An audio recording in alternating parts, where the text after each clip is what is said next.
प्रदेश के एक छोटे से गांव की रिशिता की शादी मुंबई में रहने वाले हितेश से हुई थी। शादी को अभी मुश्किल से 2 ही महीने हुए थे। रिशिता के मन में सजे हुए सुनहरे सपने धीरे धीरे हकीकत बन ही रहे थे कि तभी गांव से उसकी सास का अचानक फोन आ गया। हेलो, प्रणाम माँ, कैसी हैं आप? बेटा मैं ठीक हूँ और कल मुंबई आ रही हूँ, कुछ जरूरी काम है। हाँ माँ, ठीक है, आप कल ट्रेन से आराम से आ जाना। दूसरी ओर रिशिता की सास ने वो पुराना बक्सा खोला जो सालों से घर के एक अंधेरे कोने में चुपचाप पड़ा हुआ था, जैसे वो अपना कोई पुराना राज संभाल कर बैठा हो। क्या ये मंगलसूत्र रिशिता को देना चाहिए? नहीं, ये ठीक नहीं होगा। ये तो वो और इस बात को तो 20 साल हो चुके हैं और ये मंगलसूत्र हमारे खानदान की परंपरा है। शायद रिशिता को इसे पहनना ही चाहिए। हाँ, यही सही है। विमला देवी ने आखिरकार फैसला कर लिया था। खानदान का वो पुराना राज भरा मंगलसूत्र अब रिशिता के गले में ही सजना चाहिए। उसी इरादे के साथ वो मंगलसूत्र संभालकर मुंबई के लिए निकल पड़ी। लेकिन सफर शुरू होते ही किस्मत ने कुछ ऐसा मोड़ लिया जिसका अंदाजा विमला देवी को बिल्कुल नहीं था।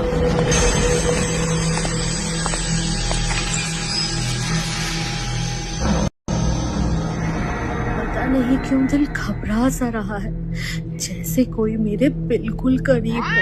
अरे ये क्या, काली बिल्ली रास्ता काट गई। पर अब रुकने का वक्त नहीं, अगर अभी ठहरी तो ट्रेन निकल जाएगी। विमला देवी बिना कुछ बोले सीधा स्टेशन की तरफ बढ़ती रही और कुछ ही देर में वो रेलवे स्टेशन पहुंच चुकी थी। ट्रेन के डब्बे में जाकर वो चुपचाप बैठ गई, लेकिन पूरा डब्बा लगभग खाली था। सिर्फ 1-2 मुसाफिर और उनकी आंखों में भी कुछ अजीब सा था। इतनी रात को अकेले कहाँ जा रही है? जी मेरा बेटा मुंबई में रहता है, बस उसी के पास जा रही हूँ। बेटा, इस डब्बे में क्या है? माता जी, इसमें कोई कीमती नायाब सामान तो नहीं है, पर हाँ, इसमें हमारे खानदान की एक पुरानी निशानी है जो मैं अपने बेटे की दुल्हन को देने जा रही हूँ। नहीं, अगर तुम दुल्हन की सलामती चाहती हो तो यह मंगलसूत्र उसके गले में कभी मत पहनाना। पर आपको कैसे पता कि इसमें मंगलसूत्र है? मैं सब जानती हूँ, जैसा कहती हूँ वैसा कर, नहीं तो पछताएगी। उस बूढ़ी औरत की आंखों में कोई गहरा राज दबा हुआ था। इतना कहकर वो पल भर में ट्रेन के डब्बे से ऐसे गायब हो गई जैसे कभी वहाँ पर मौजूद ही ना हो। अरे वो कहाँ चली गई? अभी तो यही थी। पता नहीं कौन थी वो, मुझे क्या मतलब, मैं अपनी बहू को जो चाहे दे सकती हूँ।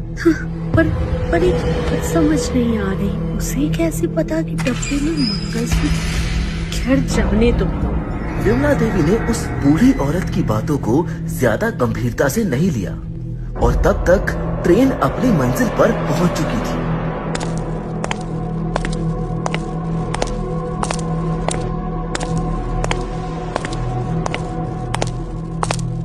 बहू, ये लो, ये हमारे खानदान का पुराना मंगलसूत्र है। जब भी इस घर में कोई नई दुल्हन कदम रखती तो यही निशानी उसे दी जाती है। अब इस परंपरा को तुम्हें ही आगे बढ़ाना होगा। माँ जी, ये मंगलसूत्र तो वाकई बहुत सुंदर है। इसका डिजाइन कितना पुराना और खास लग रहा है।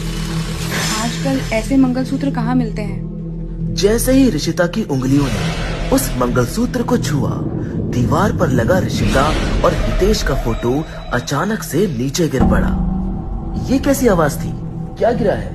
अरे, ये फोटो नीचे कैसे गिर गया? हवा होगी शायद। बहू, तू इसे पहन लेना, अब मैं चलती हूँ। थोड़ी देर में मेरी ट्रेन है, मुझे निकलना होगा। उस मंगलसूत्र को छूते ही रिशिता के जिस्म में एक अनजानी सी ठंडक दौड़ गई, पर अपनी सास का मन रखते हुए उसने बिना कुछ कहे वो मंगलसूत्र अपने गले में पहन लिया और बस उसी रात से घर के अंदर डर का वो सिलसिला शुरू हो गया जो किसी भयानक सपने से कम नहीं था। रात के ठीक 12 बजे रिशिता की आंख अचानक से खुल गई। ये कमरा इतना ठंडा क्यों है? बाहर मौसम तो गर्म है, फिर मुझे इतनी ठंडक क्यों लग रही है? तभी रात के घने अंधेरे को चीरती हुई किसी औरत की दबी हुई सिसकियां ऋषिता के कानों तक पहुंची। कौन रो रहा है यहाँ? ये किसके रोने की आवाज है? और ये गुलाब के फूलों की खुशबू ये कहाँ से आ रही है? कौन है? कौन है यहाँ? हितेश, हितेश, उठो, उठो, देखो कमरे में कोई है। क्या हुआ ऋषिता, तुम इतनी रात को क्यों जाग रही हो? हितेश, कमरे में कोई है। किसी औरत के रोने की आवाज आ रही है, जैसे कोई यहीं रो रहा हो। नहीं तो, मुझे तो किसी की कोई आवाज नहीं आ रही। क्या तुम्हें कोई आवाज नहीं आ रही? पर अभी तो यहाँ किसी औरत के रोने की आवाज थी। ओहो ऋषिता, तुम सो जाओ और मुझको भी सोने दो। कोई सपना देखा होगा तुमने। ऋषिता ने सिर्फ मन का वहम समझकर दोबारा नींद ले ली, लेकिन उसी पल से डर का एक अनजाना सिलसिला शुरू हो चुका था। जब भी ऋषिता घर में अकेली होती, उसे महसूस होता जैसे कोई चुपचाप उसके पीछे चल रहा हो। कभी रसोई में काम करते वक्त उसकी गर्दन पर किसी की ठंडी सांस का एहसास होता, तो कभी अचानक भागते हुए कदमों की आहट सुनाई देती। ऐसे ही एक दिन जब वो बालकनी में खड़ी मौसम की पहली बारिश का आनंद ले रही थी, तभी अचानक उसको लगा जैसे किसी ने उसे हल्का सा धक्का दिया हो। उस दिन वो बालकनी से गिरते गिरते बाल बाल बची। ये अभी क्या हुआ? कौन है यहाँ? कौन है? मुझे किसी ने धक्का दिया, पर यहाँ तो कोई नहीं है। ये सब क्या हो रहा है मेरे साथ?